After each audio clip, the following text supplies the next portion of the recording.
Olá, boa noite a todos. Boa noite. Que alegria estarmos aqui mais essa semana, reunidos, para refletirmos os ensinamentos de Jesus. Fechando nossos olhos, deixando nossos problemas do dia a dia para trás e nos conectando com o Mestre Jesus. Gratidão, Jesus, por essa oportunidade de aprendizado, que possamos evoluir pondo em prática todos os teus ensinamentos. Que assim seja, graças a Deus, graças a Jesus. Hoje o tema do Evangelho será laços espirituais em família.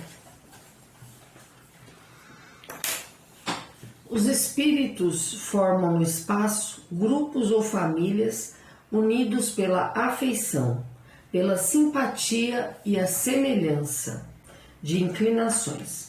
Esses espíritos, felizes de estarem juntos, procuram-se.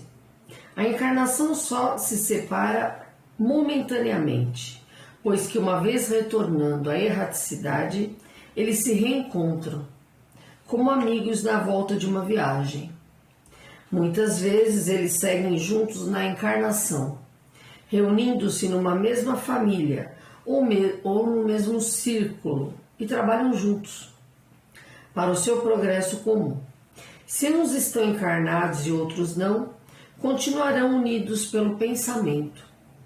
Os que estão livres velam pelos cativos, os mais adiantados procurando fazer progredir os retardatários. Após cada existência, terão dado mais um passo na senda da perfeição. Então, como disse aqui, no Evangelho, os laços de família, eles não cessam, eles não encerram com a morte, com o desencarne. Muito pelo contrário. Os grupos que são espíritos afins, que já formaram, que são empáticos, que têm uma empatia, que têm uma conexão, esses espíritos, eles formam uma família na espiritualidade. Quando a gente desencarna, automaticamente a gente reencontra aqueles nossos familiares que foram na nossa frente, que já estão do outro lado.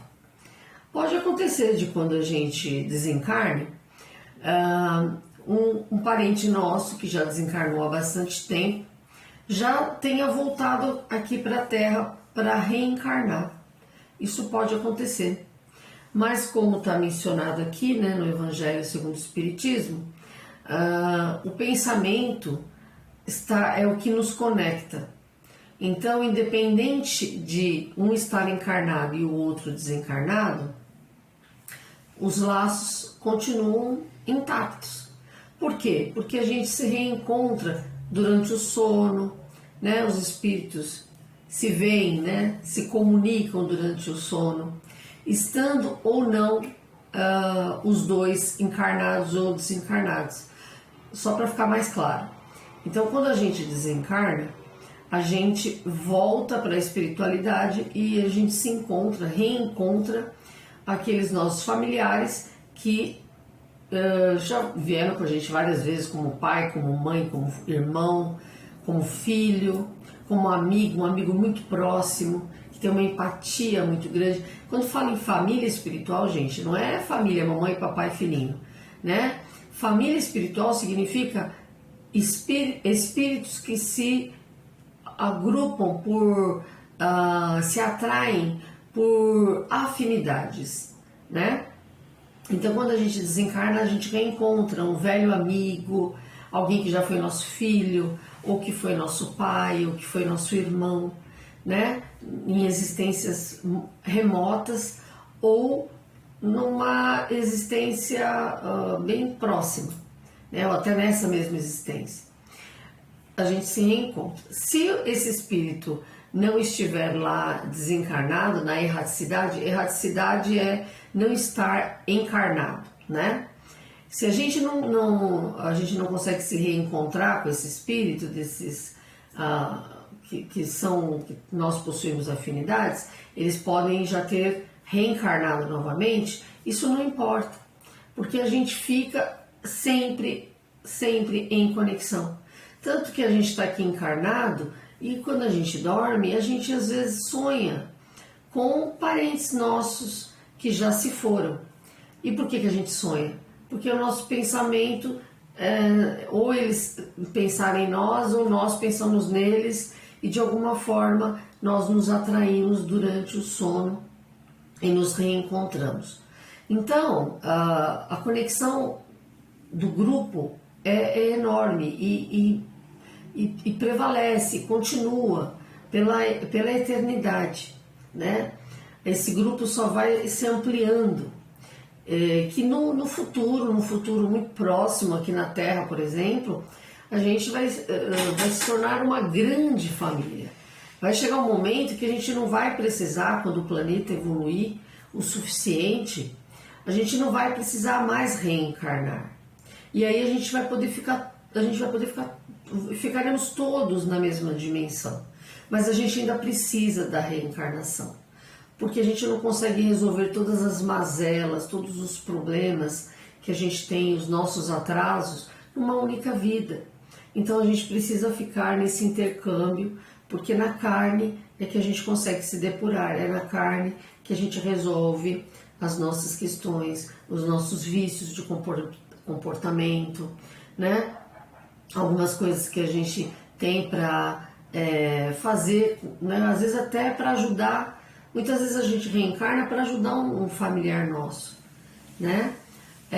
Ou desencarna porque, de alguma forma, a gente também tem irmãos do outro lado que, de alguma forma, também pode estar precisando da gente, né? De repente a gente precisa estar numa atividade, num trabalho, para socorrer um irmão nosso que está numa zona umbralina, numa região mais pesada. Se a gente tiver um pouquinho mais de avanço, a gente pode ser convidado a trabalhar na erraticidade para contribuir, né? Porque se tem uma coisa que a gente não pode esquecer nunca, que as relações, tanto aqui encarnados como desencarnados, é de solidariedade, né? Nós precisamos trabalhar com solidariedade, não somente solidariedade, muitas vezes a gente associa a coisas materiais. Não, solidariedade na ajuda de uma palavra amiga, né? Na ajuda em ser um ombro amigo quando necessário. E às vezes a gente precisa fazer isso, muitas vezes a gente está desencarnado e precisa ajudar um irmão nosso que está aqui encarnado, né? A gente precisa vir aqui para essa esfera para ajudá-la a sair de um determinado conflito, de um problema, em que está precisando de um empurrãozinho aí para melhorar numa determinada situação, né? Então, esse intercâmbio é contínuo, então a gente não precisa se desesperar que, meu Deus, o familiar meu desencarnou, quando será que eu vou vê-lo? Será que eu um dia irá revê-lo? E a gente tem um instrumento. Esse instrumento chama pensamento. Uma oração, uma prece, a gente se comunica pelo pensamento com os nossos irmãos, mesmo aqui encarnados. Se vocês pensarem muito firmemente no irmão encarnado, ele vai lembrar de você. Por isso que o pensamento ele pode ser um remédio, como ele pode ser um veneno. Porque se eu tiver um pensamento muito bom, eu vou ajudar os meus semelhantes. E se eu tiver um pensamento muito ruim, eu serei muito tóxica e posso até contribuir na queda de um irmão meu e serei responsável por essa infelicidade na vida de um irmão meu devido ao meu pensamento tóxico. Então eu tenho que tomar muito cuidado. Não é fácil, gente. Infelizmente a gente ainda vive muito na matéria, né? Estamos na matéria aqui e vivenciamos isso de uma forma muito forte. A gente não para pensar que a nossa vida real é no outro plano. Aqui nós estamos só de passagem. Meus pais já desencarnaram, eu tenho um irmão que já desencarnou, e realmente não é fácil. O apego que nós temos a essa questão material é muito grande, essa relação. Mas é importante o que você falou, né? Primeiro a questão do pensamento, o amor, né? A gente tem essa ligação com nossos entes queridos. Mas queria só complementar aqui um detalhe importante sobre a questão do perdão. Muitas vezes a gente, na nossa jornada, na nossa caminhada, nós temos mágoas. E como sabemos, isso acontece na vida de todos, nós não sabemos o dia que nós iremos partir. Então a importância de perdoar. Quem aqui não errou em alguma situação, em alguma ofensa, a um ente querido, a um amigo, a um companheiro de trabalho? Quem que já não errou? Como Jesus mesmo deu o ensinamento, né? Aquele que nunca errou, que atire a primeira pedra. Então a importância, gente, de se conectar com os encarnados aqui. Nós estamos encarnados. Então nós temos que perdoar. Se erramos, pedimos desculpas. Se o outro errou e muitas vezes não enxerga que errou e a gente acaba tendo aquelas desavenças, famílias que não se falam uns com os outros, eu não tenho que ficar alimentando isso.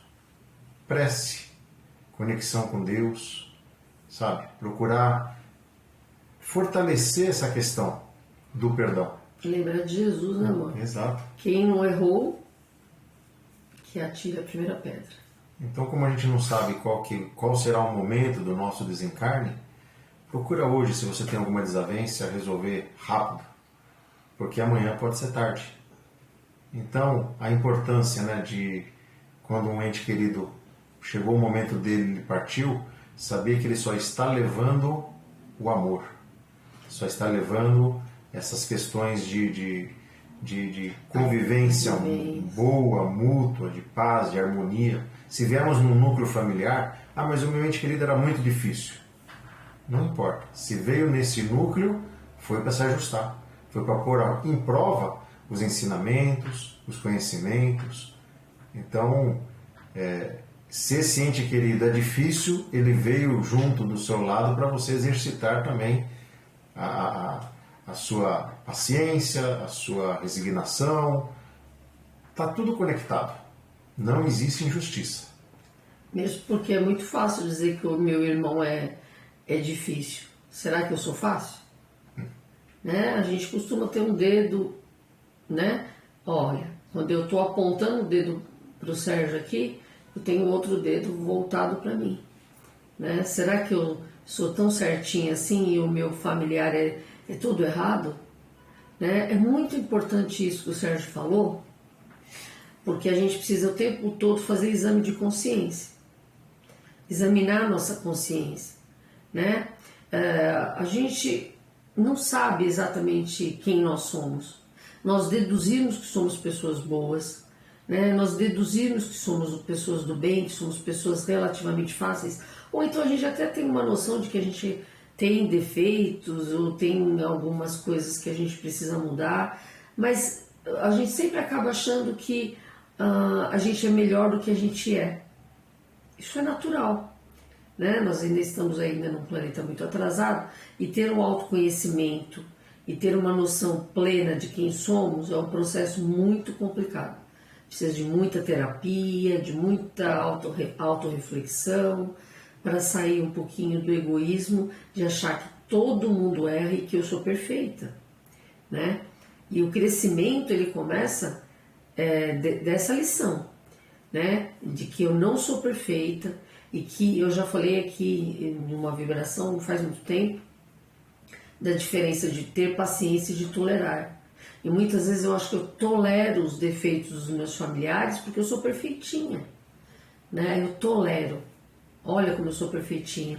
Eu tenho que fazer um esforço ferrenho para suportar os defeitos do meu semelhante familiar. Né?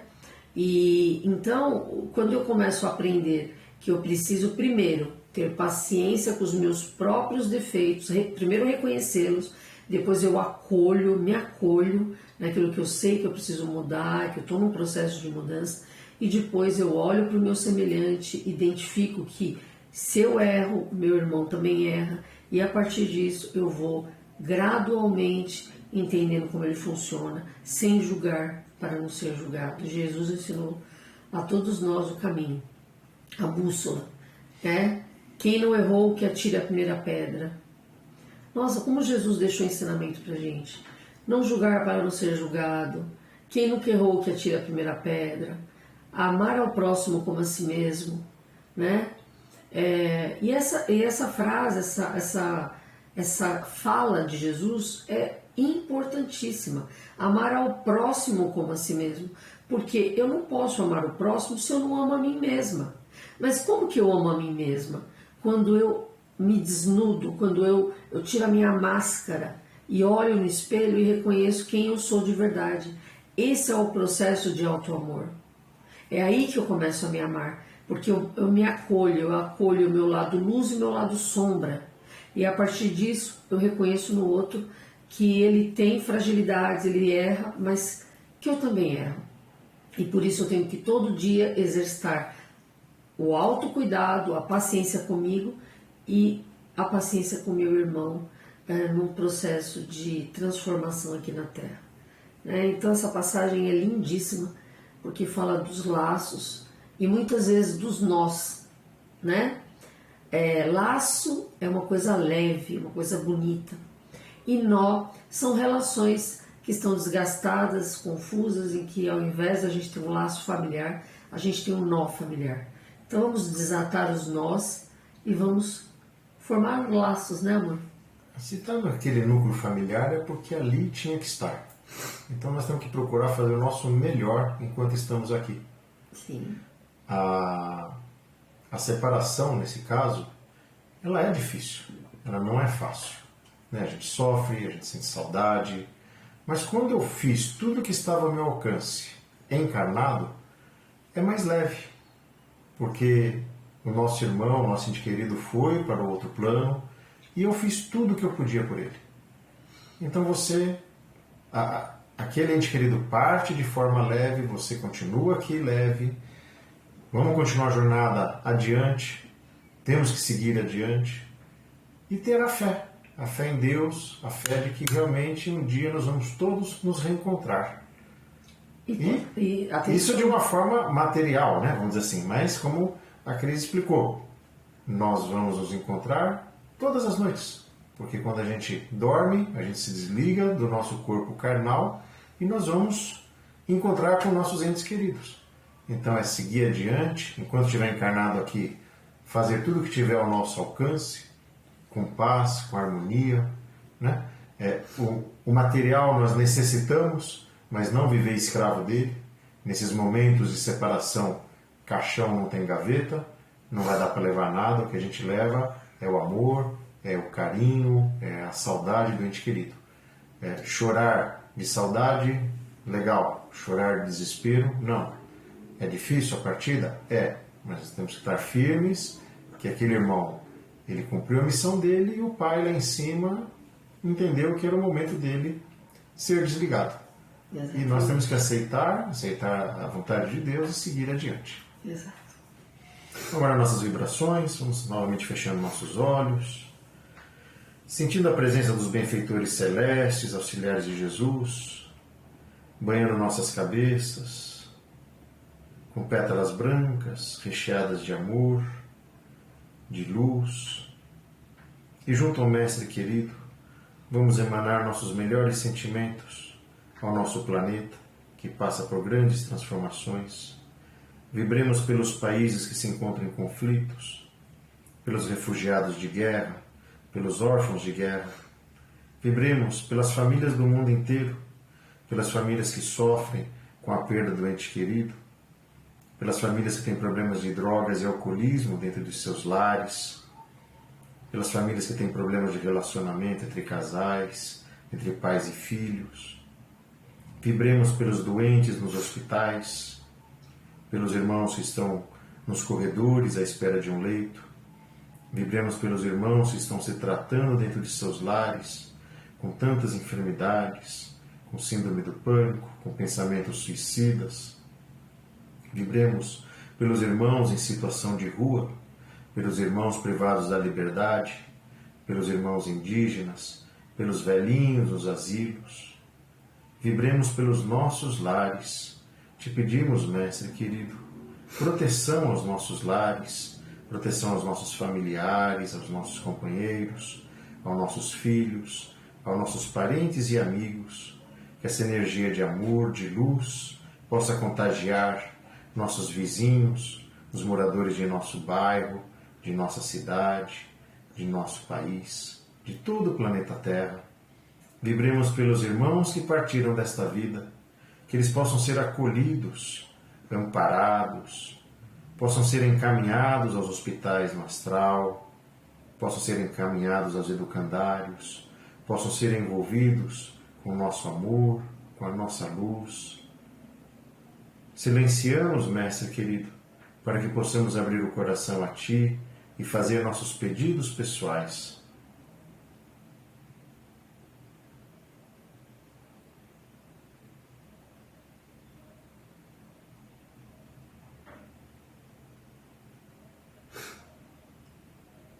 Pedimos aos nossos mentores que fluidifique a água que está à disposição, derramando um bálsamo salutar nessas águas, nos fortalecendo, nos dando coragem para seguir adiante, nos dando força para superar nossas dificuldades. Que assim seja, graças a Deus, graças a Jesus. Prece de encerramento. Pai nosso que estais nos céus, santificado seja o vosso nome, venha a nós o vosso reino, seja feita a vossa vontade, assim na terra como nos céus.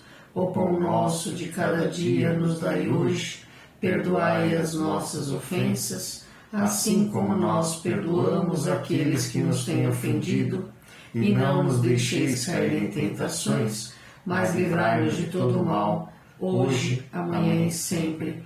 Que assim seja, graças a Deus, graças a Jesus. Gratidão, gente, pelo acompanhamento da nossa página Aura Vibração Espiritual, tanto no Facebook como no YouTube. Tá lindo, gente, estão acompanhando, tá maravilhoso. A gente está mandando solicitação para vocês, né, para acompanharem, seguirem a página, e vocês estão aceitando. Já passamos de 2.000 seguidores. É trabalho de formiguinha, mas a nossa única intenção é levar um pouquinho as palavras de Jesus e um pouco de coragem para dias difíceis que a gente está vivendo no planeta. É isso aí, por que, amor? Porque nós amamos vocês. Beijo gigante. Ótima semana, até semana que vem.